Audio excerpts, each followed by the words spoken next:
Good morning, ladies and gentlemen. Welcome to the Catalyst webinar series presented by the Education Committee for the Southern California PGA. The Catalyst webinar series is a bi-weekly educational platform for creating success and change in your club and career. We are very excited to have three past national presidents on the webcast this morning. We have the 30th president of the PGA of America from 1995 and 1996, Tom Addis, the 40th national president in Paul Levy. He was president from 2016 to 2017, and the 42nd president in Jim Richardson, who of course just finished office. He was his term was 2021 and 2022. So this is kind of an open forum interview, fireside chat with the three past presidents. Of course, Tom Addis is recently retired as our executive director for the Southern California PGA. Jim Richardson is relatively new to our section in SoCal. He is the general manager at Riviera Country Club in Pacific Palisades. And Paul Levy, who is working for Koppler, Keebler, and Wallace as a consultant, and is also formerly the general manager at Toscana in Indian Wells. So right away, of course, you know, we paneled the education committee and the section board to bolster the interview with some questions. Thanks to the education committee and the board of directors for the section for sending in some questions. I've got quite a few of them.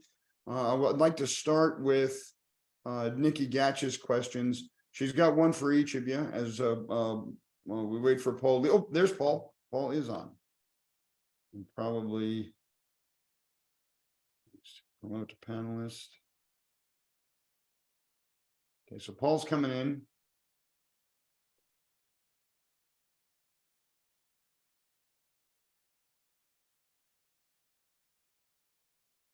Now we can figure out how to work the computer. Oh, there he is. Good morning, Mr. Levy. Good morning. I had trouble with the link, John. My apologies. I know. It's my fault. I sent you the wrong link, and I didn't give you guys directions on registering as an attendee. It's totally my fault. Well, remember, since I moved to Southern Cal, Tom Addis taught me everything I know about technology. So yeah, there you go. Well, truth be told, That it's my fault. I sent you guys. I didn't send you the right links. So I just did a brief introduction for the three of you. Of course, Paul, you were the 40th national president of the PGA 2016-2017. We paneled the education committee and the section board to give us some questions to interview you guys in a fireside chat interactive format. Nikki Gatch, she's first on the docket with her question. We'll go right in order. We'll start with the senior past president and Tom Addis, 1995-96.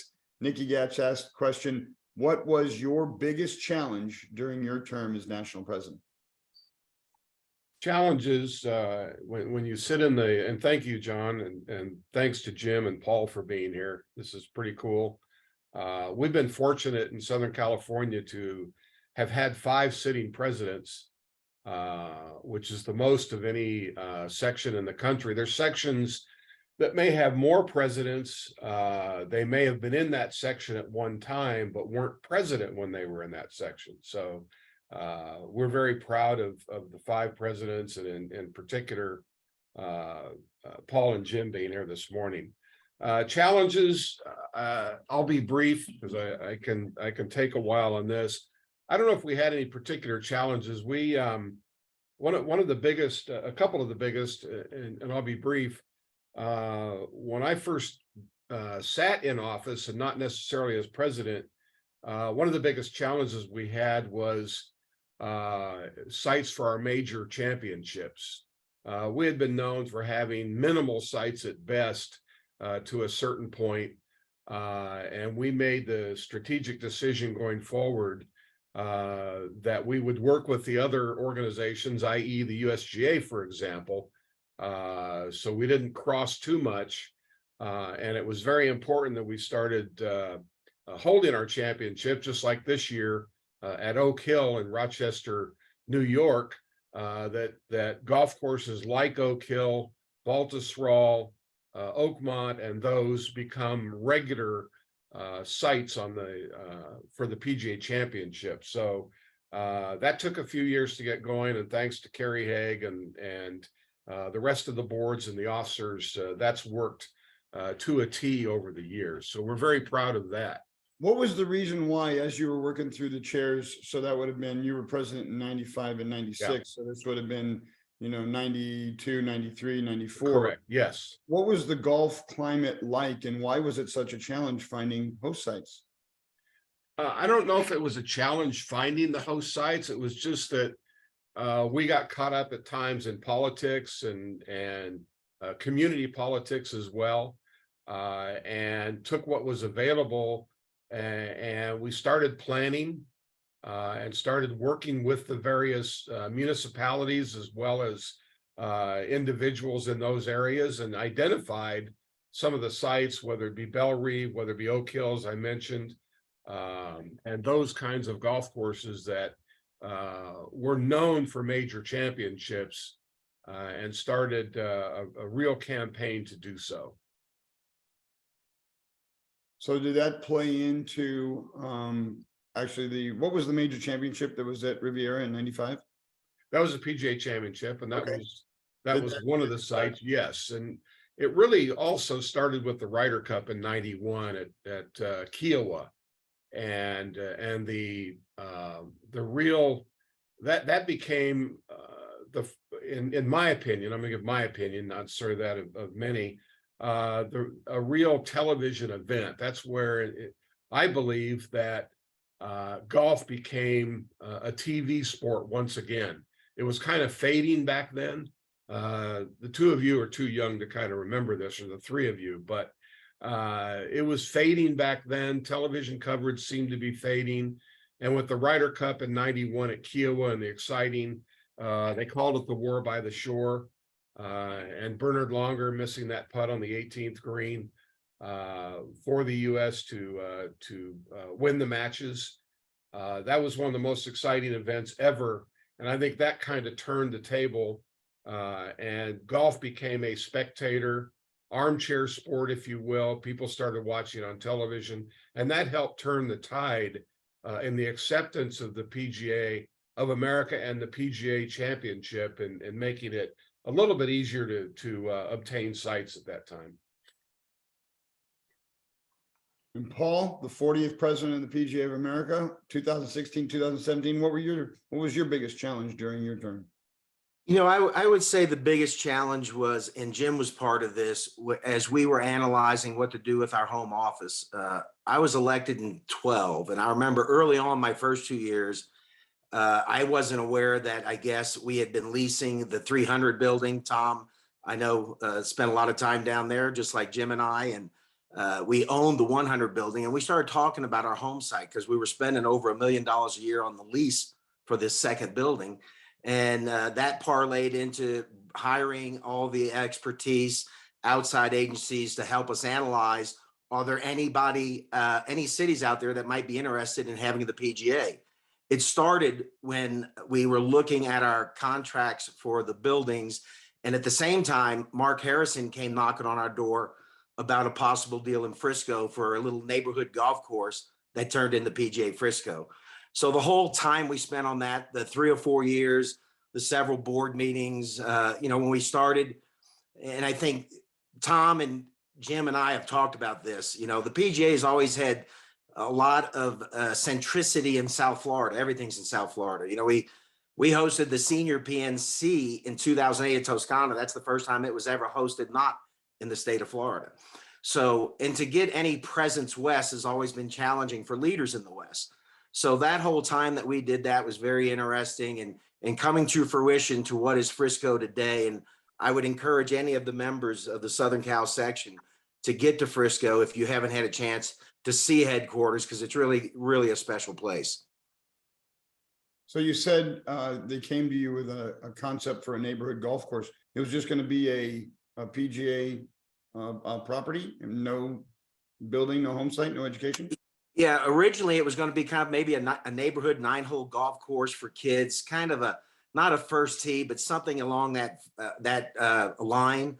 something that was affordable golf, something to really tie in with the schools. And Mark Harrison called Daryl Crawl at the time, who worked for Daryl at one time, and said, look, this could be a lot bigger than the North Texas PGA. And I will always give credit to the North Texas PGA, because if they never did that, we would not be in Frisco probably at this time.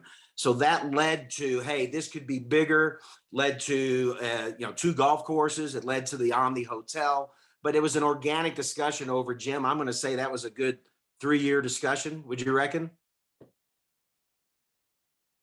Yeah, Paul, might even been longer than that. It was quite the process and a lot of details into it. And I know you are a driving force in where we are today in that, going from what you said was, a 9-hole golf course and facility to teach golf to kids to what it is today, which I think is going to be one of the biggest promoters of PGA members into the future if we utilize PGA Frisco in the right way moving forward. And John, I think what will happen eventually, somewhere in the next 10 years, we'll have all of our staff there, I believe. And at the end of the day, it's in the middle of the country. It's for everyone. I know all of us who've been west all of our life, Tom, as an officer, we spent a lot more time in airplanes flying to Florida than the officers in the east. But just the fact that we now have a central location, something that's accessible. You went to PGA headquarters in Florida, and if you wanted to go up to Port St. Lucie, it was 50 minutes away. It just wasn't connected. Now you've got everything in one location. And I know Jim, myself, the board at the time, very excited about it. And again, just encourage our members to get to see it. And we have our first championship coming up in 3 weeks. I know Jim and Tom and I will be there for the first major at PGA Frisco, which will be the senior championship. Unfortunately, I won't. My son's getting married that week, so. Oh, sorry. We'll miss you, Tom. Yeah. One of the things with the new headquarters, and sorry, Jim, is in the long run with our education there, and in particular our associate education, that could and probably will end up saving our associates some money rather than having to travel to St. Lucie. Having the opportunity to travel to the greater Dallas area, to Frisco will end up saving money in the long run for our associates. So that's another good thing. And how about you, Mr. Richardson? What was your biggest challenge in your term? Obviously, 2021, 2022, it's going to be hard for you to talk about this without mentioning the pandemic. But, I'm sure there were derivatives of the pandemic that added to the challenge of your term. What was your biggest challenge? Yeah, John, thanks for having me on this morning. And it's an honor to join Mr. Addis and Mr. Levy. Tom's often told me to be seen and not heard, so I can understand him weighing in there. And I'm just glad Paul didn't say his biggest challenge was the secretary that he had to deal with at the time. John, I think 2 things. I think, many PGA members that have been involved in chapter, section, or national governance, there's been a lot of time over the years where people have talked about headquarters and the PGA members out in the field, sections and national, and that relationship. And I think there's always a balance in our association between the business side and the member side. I've been involved in a lot of kind of larger properties or larger businesses, so I've got a pretty good understanding of financials and numbers and how important that is. But I think sometimes we get caught up in our largest assets being considered the Ryder Cup and the PGA Championship. And I think those are our largest financial assets. But I'm a huge believer, because of individuals like Paul Levy and Tom Addis and other past presidents, that our biggest and most important asset is PGA members. I don't think we should ever lose sight of that. And I do think there's times where we lose sight of that from a national body. And I really tried, along with a lot of others, to make sure that there was hopefully a better and more open, transparent connection between the sections and the national body and programs and things we were trying to do, and truly trying to listen to sections on what their biggest challenges were and how we might be able to work together to try to help solve those and make things a little bit more positive on a working relationship between sections, PGA members, and national. I think it's going to be a continued situation. You're always going to balance the business side with the member side, but I'm just a huge believer because I listened to individuals like Mr. Addis and Mr. Levy and others, that were very, very adamant and made great reasons why we should never lose sight that PGA members are our #1 asset and should always be that way.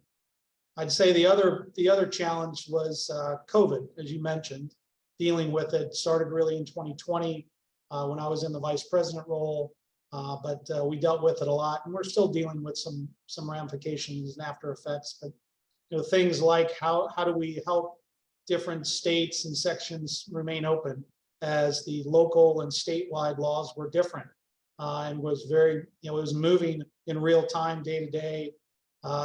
Laws were changing, agreements were changing, the different government agencies were changing their minds and taking steps forwards and backwards, and obviously trying to make sure there were resources and people that could help answer questions or could get to national decision makers, whether it be those that were involved in government, those who were involved in the medical side of COVID, those that were involved in the sports and entertainment side of it, really kind of all coming together. And I think the PGA member, very, very proud of the fact that I think we were really the catalyst to bring all the other golf organizations together at that time to really very, very quickly get everybody on the same page that we didn't all work together.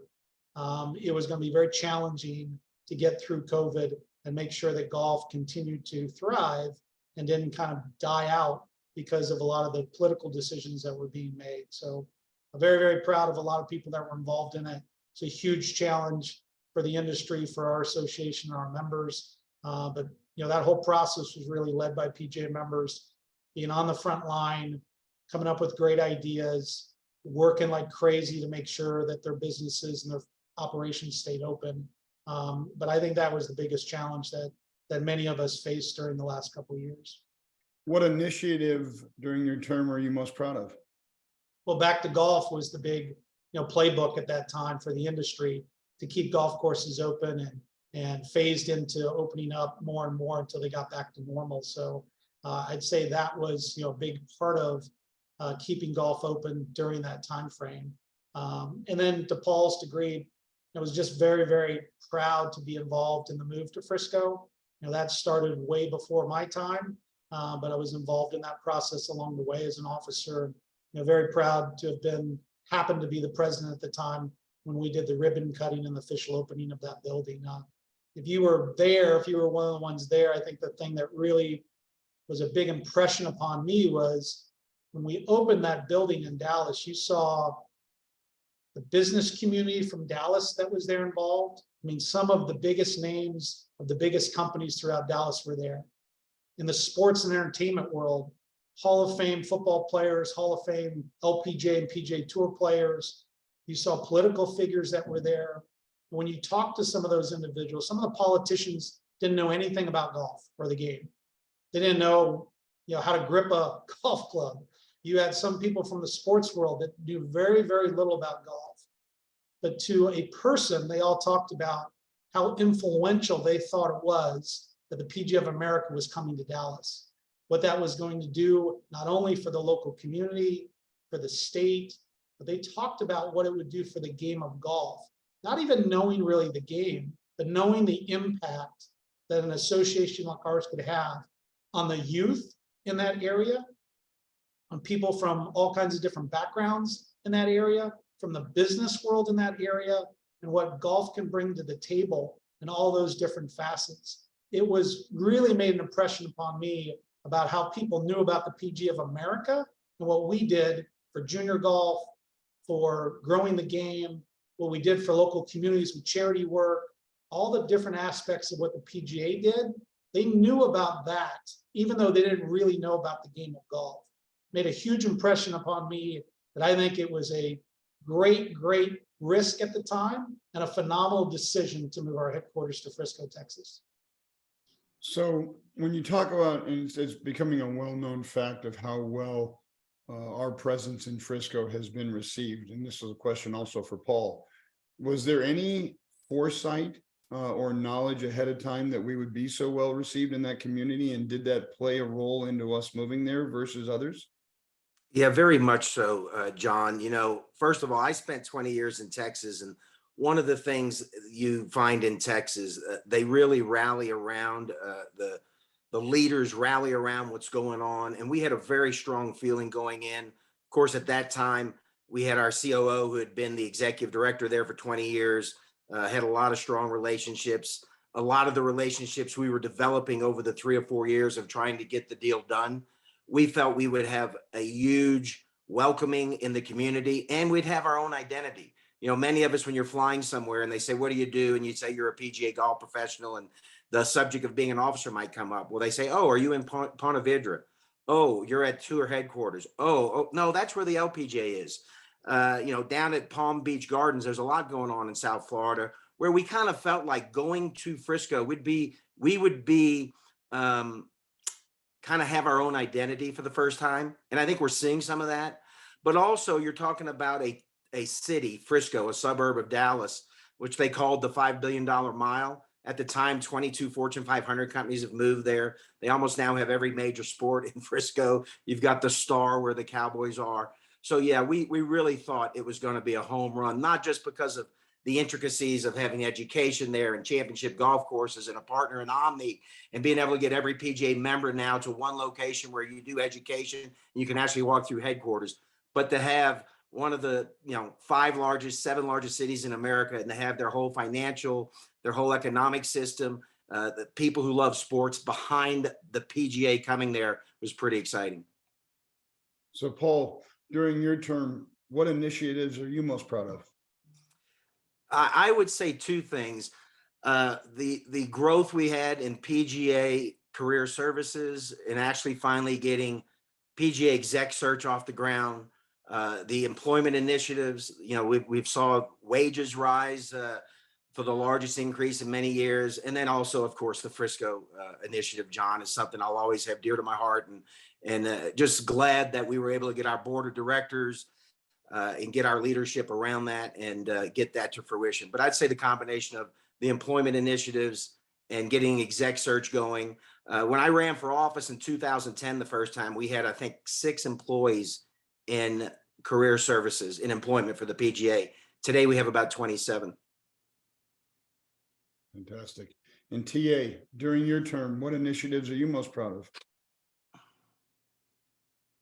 Yeah, thanks, John. Quite a number. I think that some of the, to me, there's a couple of things that are pretty obvious. The opening of PGA Golf Club in Port St. Lucie was a huge step for us. Career Links, believe it or not, back then, working to establish Career Links at that time, that was a pretty big deal. Retirement Plus, we worked hard. That came online back in that day. So there were a number of projects that were and initiatives that I think all of us can be proud of. I had the great opportunity to work with a huge and great set of officers, starting with Pat Riley as the honorary president when I came in as an officer, then recently passed Dick Smith as my first president, and then had the opportunity to work with Ken Lindsay and Will Mann and Jack Conley on a one-on-one basis, which was pretty cool and something I'll never forget. One of the initiatives that's kind of hidden that we don't really think about a lot is our agreement with the PGA Tour. Over the years, starting in 1968 with the first agreement, and then 1986 as well, the basic agreements then, and we reestablished our relationship with the tour in 1991 after some pressure from then Commissioner Dean Beeman in various subject areas. And one of the real benefits of that changeover in 1991, prior to then, we had no merchandising rights. We had no right to use our logo outside the association. The only thing we could use a mark outside was on a set of golf clubs, PGA golf clubs through PGA Victor. And we could not sell or we could not merchandise anything regarding the logo other than that. And in 91, we made the agreement with the tour. We gave the tour back the right for the then World Series of Golf in Akron. We changed the relationship with the Ryder Cup back then, engaged the tour a little bit more, engaged tour more. We also helped protect the Ryder Cup in Europe by initiating the program where Europe and the United States would be forever tied in with the Ryder Cup, which protected that in that regard. Now that led to the start of the President's Cup, by the way. But going back to merchandising and the logo, starting after 91 and in particular in 92 at Belle Reve, we were able to merchandise our championship logo, which in turn really set the stage for merchandising the Ryder Cup and the success that that's had. You know, no one will ever have the success that Augusta has and the volume of business they have on site. But our PGA championships, and in particular the Ryder Cup, the opportunity to merchandise that event and our logo, that community became huge once that turn of events with the tour in 1991. So I think we all have to look back on that as to being a gigantic step in the opportunity we had to expose the PGA, expose our mark, and our mark became much more important. And then, of course, as Jim mentioned, that benefits, in the end, benefits our members. So TA, if you had to do it again, what would you change? I'm not gonna say, you know, I want to ask you what your regrets were, what misgivings you had. If you had to do it over again, what would you do differently? You know, this is going to sound kind of mushy, but you know, when you look at the officers following it, and from 1997 on, and whether it's Ken Lindsay or my good friend Will Mann, and that's a great thing. Again, that with Gary Shaw and Will, and you become lifelong friends. And that's one of the greatest things that we have, notwithstanding the lifelong friends you make in golf, whether it's through the RNA, whether it's through the PGA Tour, and the people you get to meet and the experiences you have. You get to play some great golf courses as well. I think overall, John, and as Jim said, both Jim and Paul, the focus on the membership, and even I shouldn't say even, with the job that I just, Nikki Gatch just changed over as the executive director here in the Southern California PGA.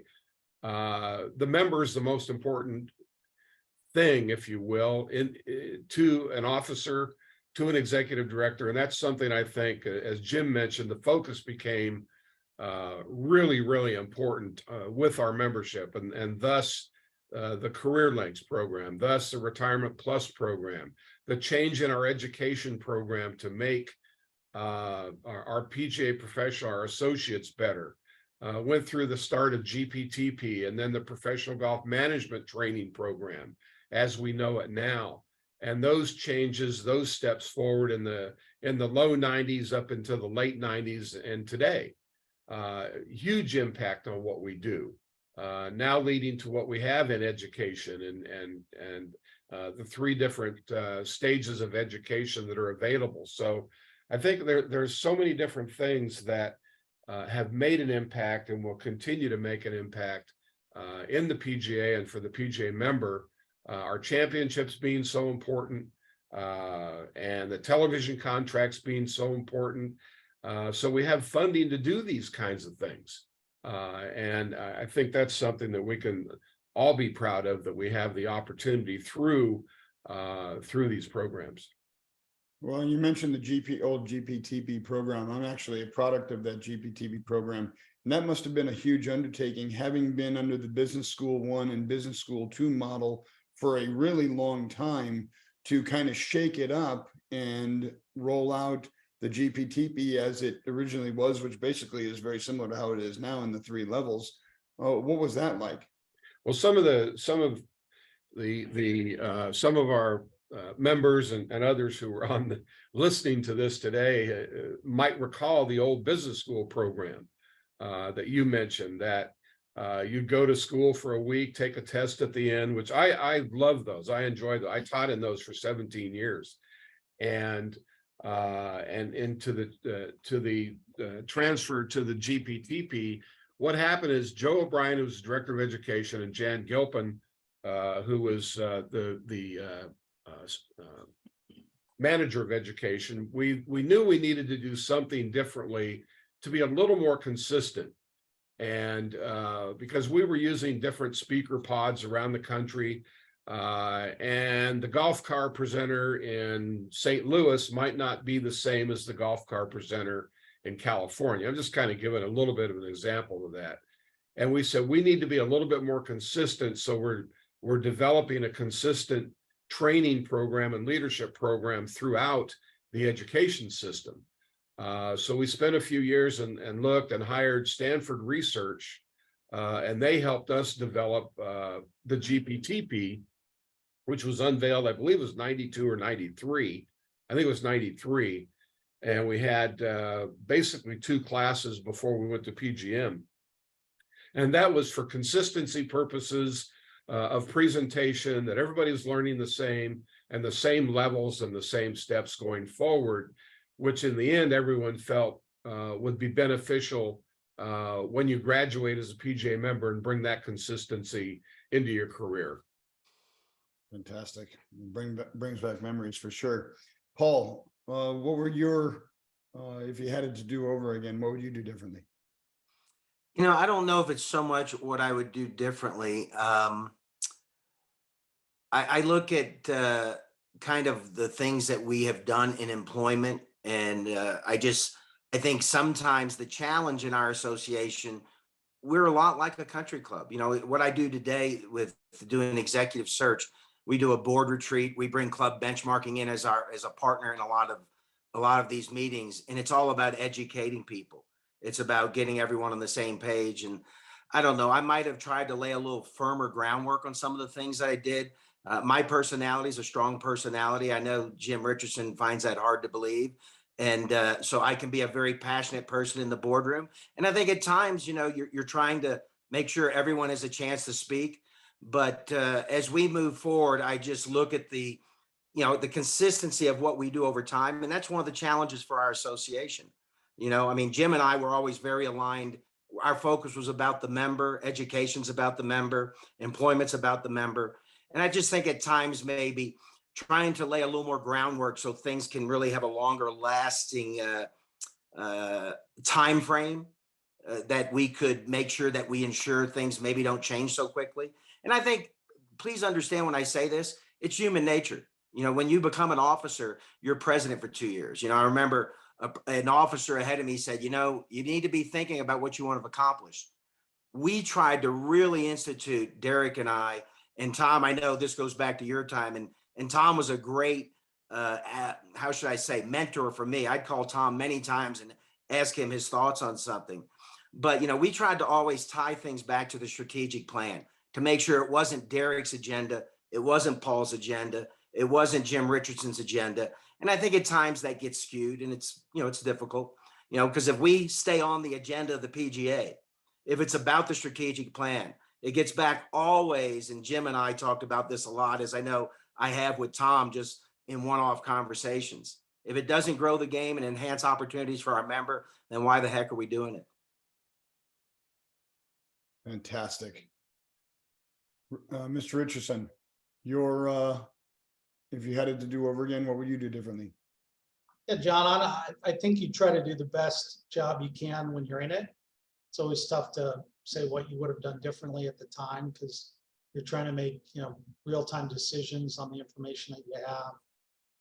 But Paul's right. I mean, we talked a lot about, you know, the agenda needed to be about what was important to PGA members and what we were hearing from executive directors around the country and section officers around the country, and what was, you know, most important, and what were their biggest needs at the time. You know, but I think if there was one thing I could have done differently or do over, it would be regarding staff. from the standpoint of, and it's not a knock on staff at the national headquarters, but a lot of them really don't get out and experience sections, and they don't really see what PGA members do on a daily basis. And, again, going back to that PGA members are our number one asset. I'm constantly reminded of a story that I tell regarding one of our past presidents, Brian Whitcomb, who, when Hurricane Katrina happened, he hopped on a plane the next day and went down to the devastated area. Basically just drove around and met with and talked to PGA members that were dealing with that devastation. Brian wasn't there with a check. Brian wasn't able to fix the damage that was done to their homes or their golf shops or their businesses, but he did it because he knew that what was important was to make sure to show them that the PGA of America cared about what they were going through, and that he and the PGA were going to be there to try to help in any way that we could. He really put the member at the forefront. And again, he didn't have money to give them. He couldn't rebuild what they had lost, but there was that connection to say, hey, we understand what you're going through. Really sorry for what you're going through, but your association is going to be here to help in any way that we can. And I don't think you get that unless you are a PGA member. You don't get that unless you see it, what's going on day to day firsthand. So I think if I could have done something differently, I would have tried to impress upon the board and our national headquarters at the time how important it would be for several levels of our staff to actually spend time out in the field with section EDs, with PGA members, with those that are doing the work of growing the game and promoting the game. I think that would make a huge impression upon the people that work for the association, kind of why they work for the association, and really a better understanding of what PGA members do on a day-to-day basis and how they're connected then to that and what they do in their day-to-day jobs. So if I were to reflect back on one thing I might be able to change or do differently, I think I somehow would have pushed to somehow develop a program that made it mandatory somehow to get our staff out in the field, working somehow day to day, not a Zoom call, not a conference call, literally out there working with them to see exactly what they're doing. I think it just would make a huge impression and develop a greater connection to what they're doing day to day and how that impacts the lives and the work that PGA members are doing. Well, Paul struck a chord with me just there when he was talking about the agendas and the importance of being able to stick to the strategic plan. And if it isn't benefiting, like you said, if it isn't benefiting the PGA member, why are we doing it? And it's very similar to a country club, no question about it. Now for a couple of fun questions. What memories do you have of your national election process? And how, in your take, did you come to be the president of the PGA of America? TA? Yeah, great question. Fun. First of all, a shout out. Brian Whitcomb's name was mentioned, and Brian is actually listening in to us today. So very cool, Brian. Nice to have you there. And those of you who don't know, Brian Whitcomb is former president of the PGA. His name was mentioned earlier, and has done so many good things for the PGA. Is one of the most wonderful human beings that you will ever meet. And we all think about Brian often up in Oregon. He's confined to a wheelchair. And we think about you often, Brian. So thanks for being on. Also on, surprisingly, and because she sent me a text, I happened to mention Jan Gilpin's name, and she happens to be listening in. From this really brings back memories. So hi, Jan, and it's nice to bring back all these memories. Our election process, and I'll be brief, Paul. John, because it's kind of a lengthy thing. I ran first in 1988 and lost to Gary Shaw, my predecessor as president. And very quickly, we had quite a run. We all count votes when we go into the election. And when I went to New Orleans for the annual meeting, I had 56 votes that I felt pretty confident. Now, we're not always confident in all of them, but I felt fairly confident with the 56 votes, and you guys know how this goes. So I got there, but I couldn't get off that number.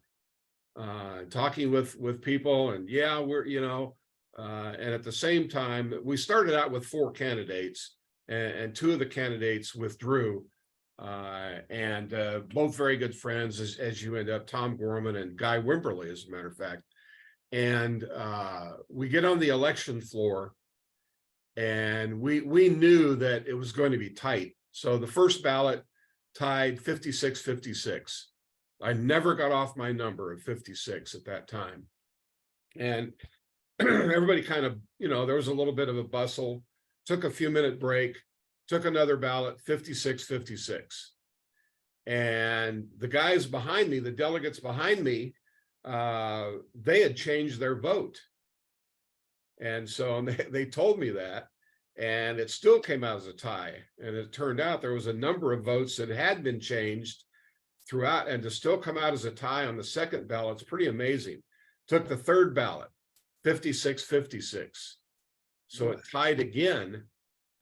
Mickey Powell was running the election. And at that time, we had little slips of paper that we used for the ballot, and we turned in these slips of paper, and the count was taken from that by the past presidents.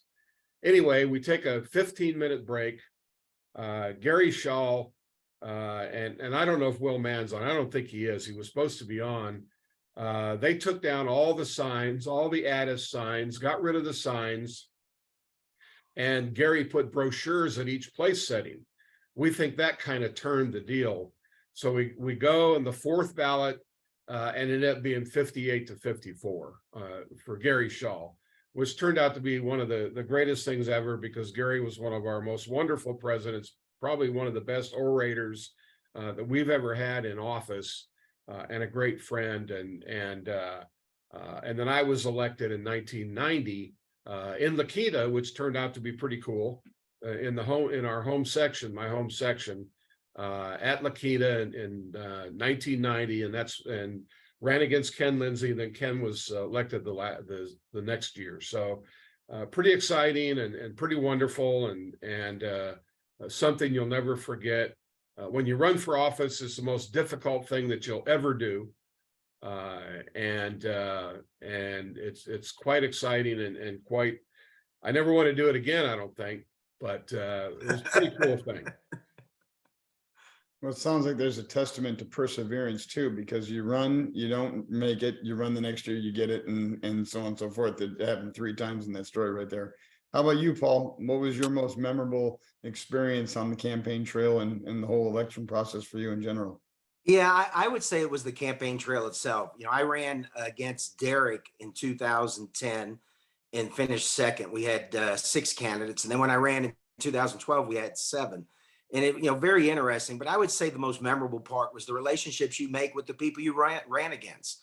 I think about Mike Zinni, who is long past, God rest his soul. But, we had fun. My good friend Rod Loesch, just being together, because we had been the group that started being able to go to just districts. It used to be Tom probably went to 30 or 40 sections. And so we started going to district meetings and maybe had 8 or 10 trips, a couple of districts paired together. And you just became good friends with everyone on the campaign trail, the other candidates, their support team. And both in 2010 and 12, I remember that. And I think that's some of my most fondest memories, of which those relationships, Donnie Lyons was running Derek's campaign. And Donnie and I, to this day, he was on the board of directors with us. Donnie went through a cancer scare recently. He's doing well. But we text and connect on every holiday. So those relationships are special. But I do want to mention one shout out. And first of all, Jan, it's been a long time. Great to have you on board. But for Brian Whitcomb, I remember my election on 2012. It was down to Randy Hunt and myself, and it was the 4th ballot. And we knew we were close. We were a couple votes apart. And Brian, you'd remember this. I went up to Brian at the past president table. And your campaign committee, Steve Napoli was my chairman at the time, and I had unbelievable great support from Southern Cal and Southern Texas, which were kind of both my sections. I was a member of both sections at that time. And I went up and I remember going to the past president table. I got down on a knee and went up to Brian and just said, hey, this is going to be the vote that gets it done, and just asked for his support. Him and I had had a lot of heart-to-heart talks. I had hosted the senior PNC in 2008 and 10 at Toscana. Spent a lot of time talking to Brian about being in office, and I'll never forget that. I went up, got on a knee. My committee's out talking to everyone. He's the only person I spoke to between the third and fourth ballot, went back to my chair and got elected. That's awesome. That's awesome. Now, you mentioned you were a member of both sections at the time, and if memory serves, I almost recall you being kind of an outsider, being the only Southern California guy, or the only West Coast candidate, where everyone else was East Coast or close to East Coast. Is that true? You know, we had Bob Dole ran from the West. We had a couple, but and Tom knows this. And you look at the three of us. So now I was 40, Jim's 42, 43.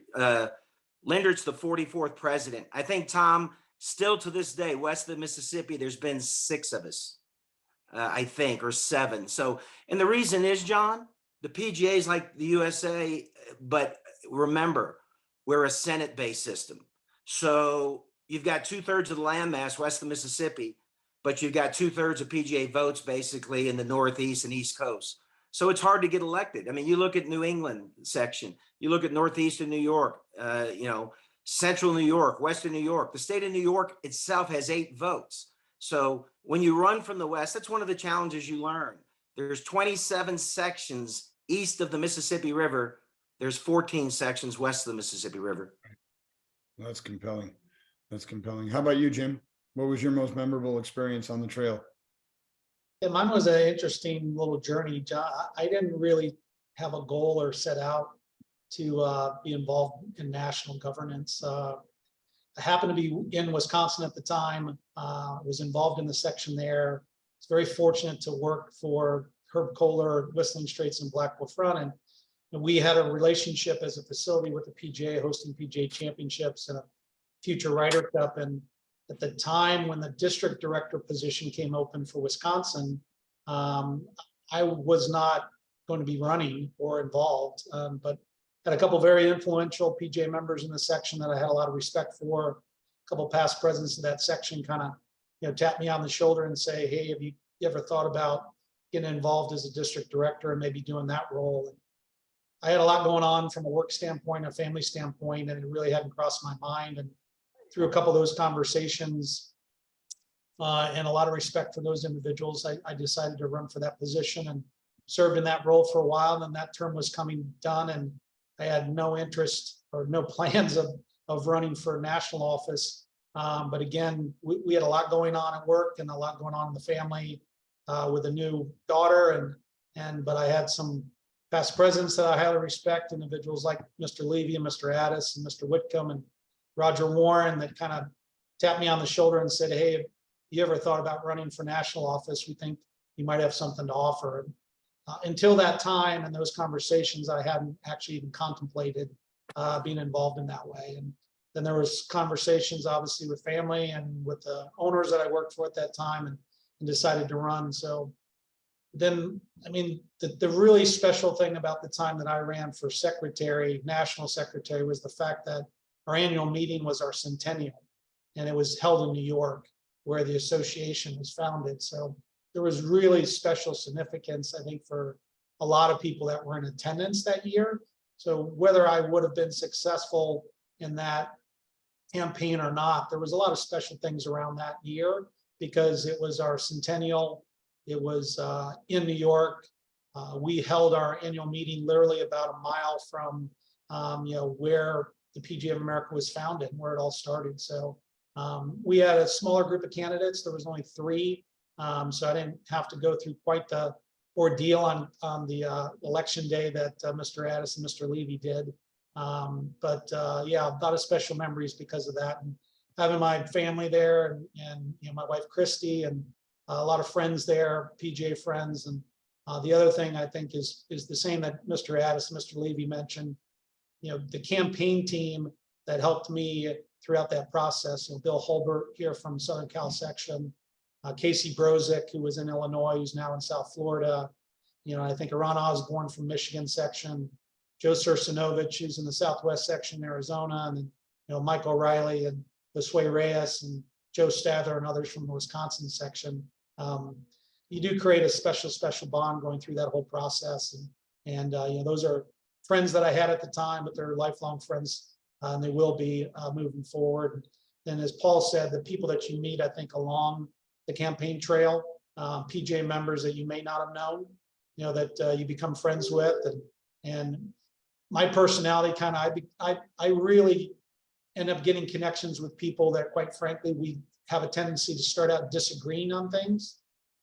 You know, I may have a really strong opinion about what I believe in, but I was always taught by my parents to make sure you're open enough to listen to somebody else's that's got a different view.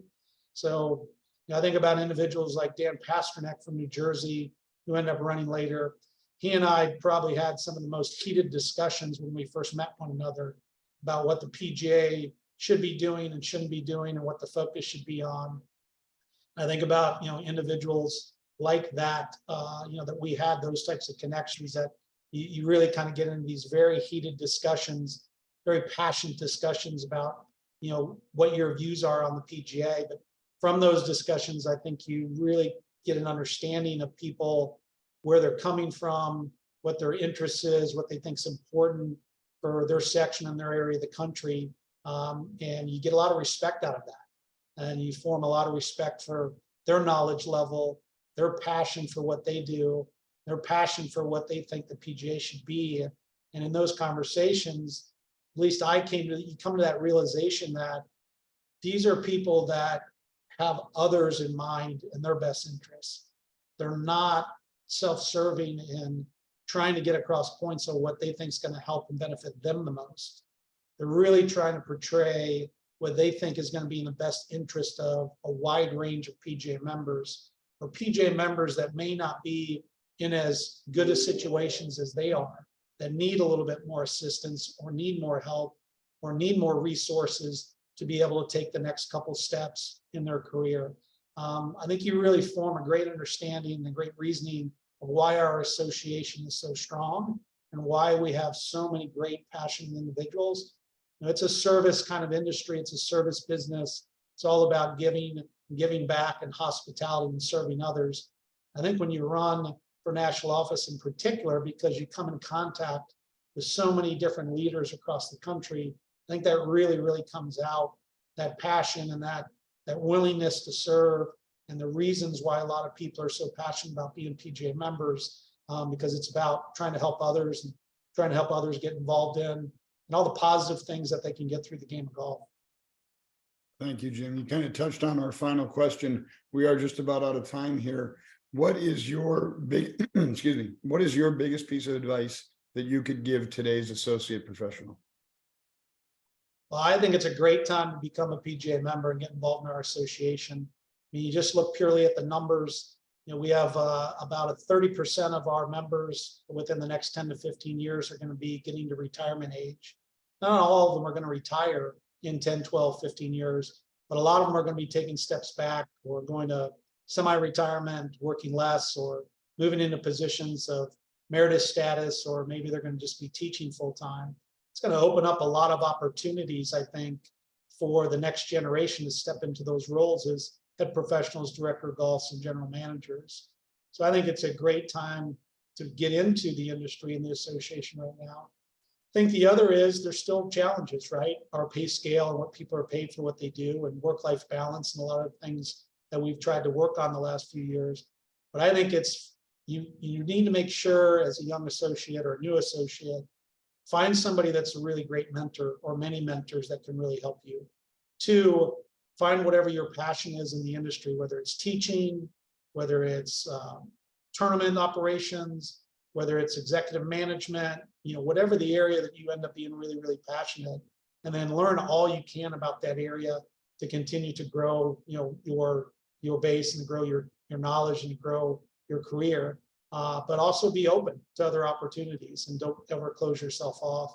The other thing is, I think there's so many individuals in our association that are willing to help and willing to learn. When I meet with and talk to university students and new associates, a lot of times they talk about how, they're almost intimidated to go talk to Mr. Addis because of his status. They're intimidated to go talk to Paul Levy. They're intimidated to go talk to John Kulo. Never be intimidated. These individuals want to share their knowledge. They want to share the positive things and the things that you should be looking out for in the industry. And they're more than willing to share that. But oftentimes, they're the ones that are taking on a lot of different responsibilities and getting involved in a lot of different things. So occasionally they may miss out reaching out to that new associate, but never be afraid to go up to that individual. Never be afraid to tell them who you are and what you're interested in, and could they potentially help you? Because I'd say 99 times out of 100, once that person extends that invitation, those other individuals are going to log on to that, and they're going to really end up helping that individual out. I've never seen a PGA member say no in that situation, and I realize it does happen sometimes because of people's situations or what they have going on in their life at the time. But almost in every single instance, a Tom Addis, a Paul Levy, a Brian Whitcomb is going to say yes. How can I help you? Let's stay in contact, and they're going to help you along your career. So those would be the pieces of advice I would give to a new associate. Paul? Well, first of all, to support what Jim said about mentoring, it's so critical, to have that mentor and still have mentors. I still look at it today. Tom Addis, my time in Southern Cal as an officer, he was a mentor for me. MG Ornda, and a lot of these people still give me guidance, and I still lean on. But I would say this for the associates.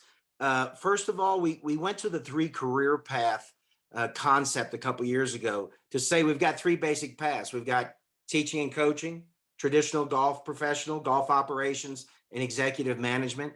And I would encourage young associates to really investigate and find their passion, follow their heart, what they want to do. It's okay if you're 23 and you don't know which of those 3 career paths you want. But during your time as a young associate professional, really search out, get the experience in the different areas. Continue as you become a member, as my good friend Michael Lemus says, who's a PGA member and was a past president of CMAA. Get as many arrows in your quiver. Keep learning. I will say this. I'm very passionate about seeing more of our professionals do as Jim did, as myself, moving into executive management. A lot of young professionals think you have to lose your love for golf. You have to give up being a golf pro. I know many general managers who are still, I say many, I know 2 or 3 that are still top 100 teachers.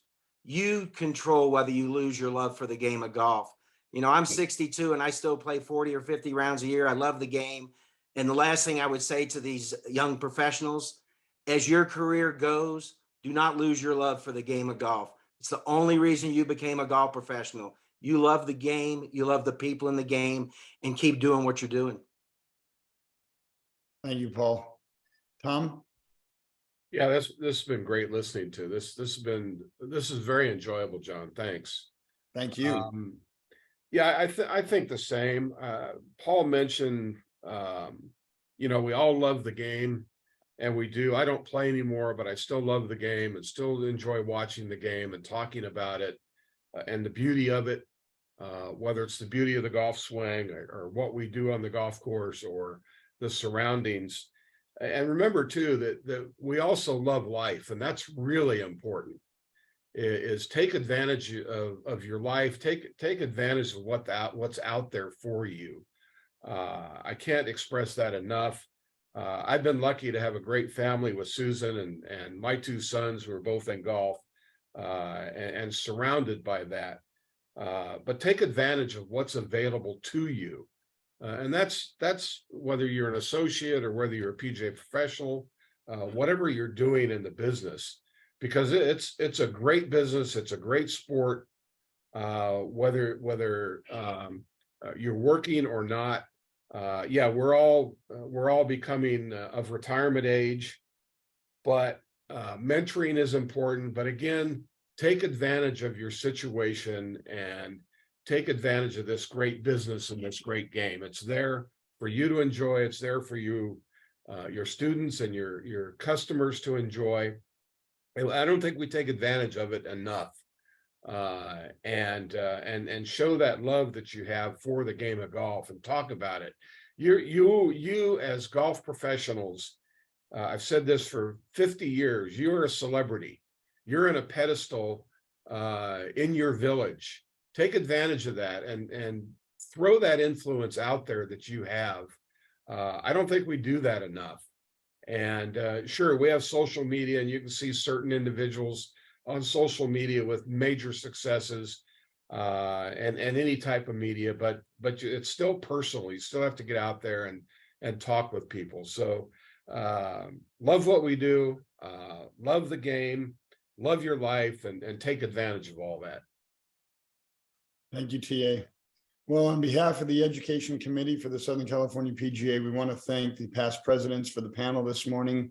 We know your time is valuable, and for you guys to come on in this interactive webinar format, we are very, very grateful, and it was tremendous. Thank you very much, everybody. For all the PGA members that are on this morning's webcast, you will receive 1 PDR for credit for being on this morning's Catalyst.